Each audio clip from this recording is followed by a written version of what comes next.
I'm going inside Ireland's only children detention campus. Ireland as a nation has a responsibility to do things differently because the sins of the past aren't too far away. People who lived in institutions up in the 60s, 70s, 80s, be it mental health, be it women, be it mother and baby, be it children's detention, the picture wasn't great, you know. So in terms of changing that picture, what we have here is a children's rights-based model that's actually shifted how we look after young people in detention in Ireland, and it's probably the envy of some of our international partners. If you're under 18 and you commit a crime, there are different forms of justice, from formal cautions to diversion programmes. But here in North County Dublin is Oberstown Children Detention Campus. Young people from the ages of 10 to 18 who are in conflict with the law can be sent here for criminal offences. Staffing and capacity issues have recently been highlighted, so we wanted to come here for ourselves to see how Oberstown operates. Over the past 18 months, we've pretty much had 39 or 40 kids. So there's a big demand. I think in 2024, 120 kids came through the place. So that gives you an indication of what the cycle is like. There's a broad range of crimes, you know, from murder, attempted murder,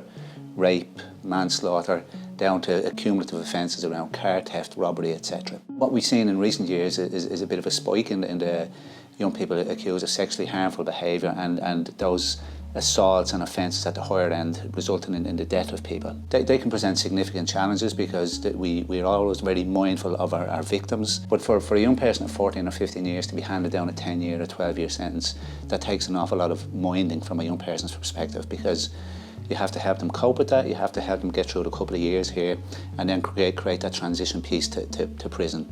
On average, maybe 10% of our kids transition to prison because of the length of detention order or the nature of the offence, so 90% of them head back home. Usually this area is full. In demand? In demand, yeah.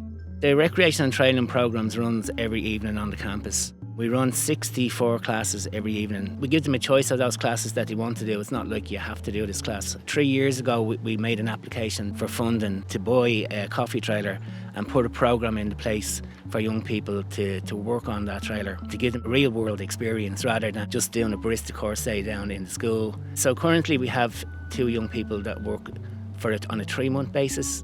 Every young person on the campus is registered on Careers Portal. They can do apps on the portal that identifies all their strengths and areas they want to work. They meet on a regular basis with the career guidance teacher. It's all about, you know, being confident in what you're doing. Like I've seen young people go through here that won't talk to anybody, and after 2 months they're talking to everybody. Without this opportunity, that just wouldn't happen for them.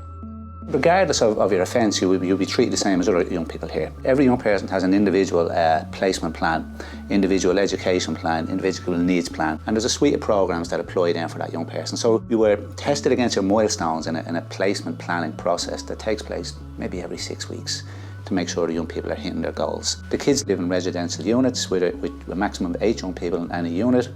They have their own bedrooms, there's a sitting room, a kitchen, a dining room, and they have access to all those areas.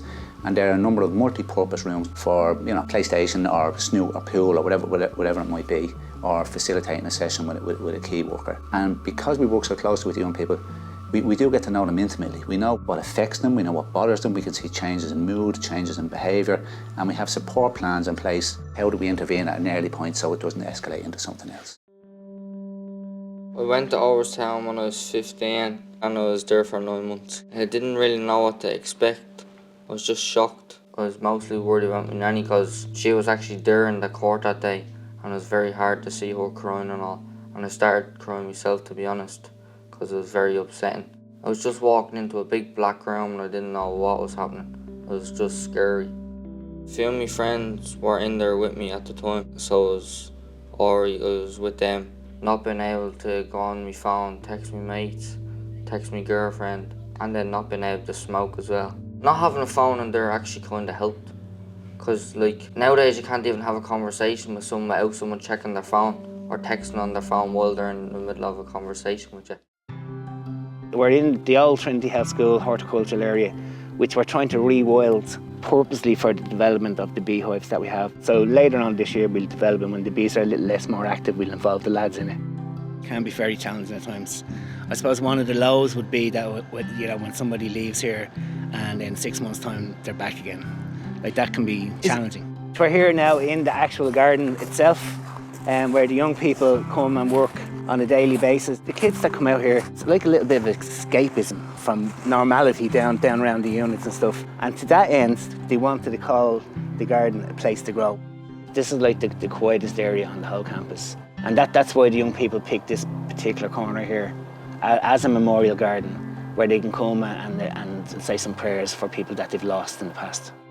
A lot of the time the kids don't know what they want when they come here.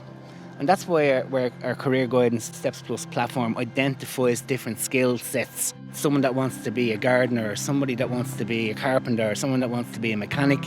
And then we try and gear the training and the programs towards that. Vocational training is really, really important. Over the last number of years, the success rate of young people actually leaving here, getting employment and carrying on with their life, it's absolutely huge compared to what it used to be.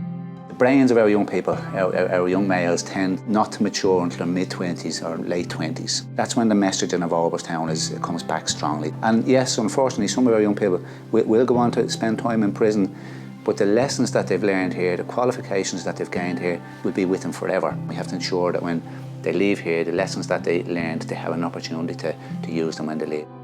Pride and privilege, they are the evoking feelings that lots of people talk about when they work here. When you see a hall or beyond filled with young people's families as they're getting their Goshka medals, it's the first bit of recognition the kids have ever got from an education perspective. It's the first time their parents have ever been present from a recognition piece. And it would challenge anyone not to well up at that, So that pride and that privilege that we're afforded in working in Oberstown is something not everybody gets, I suppose.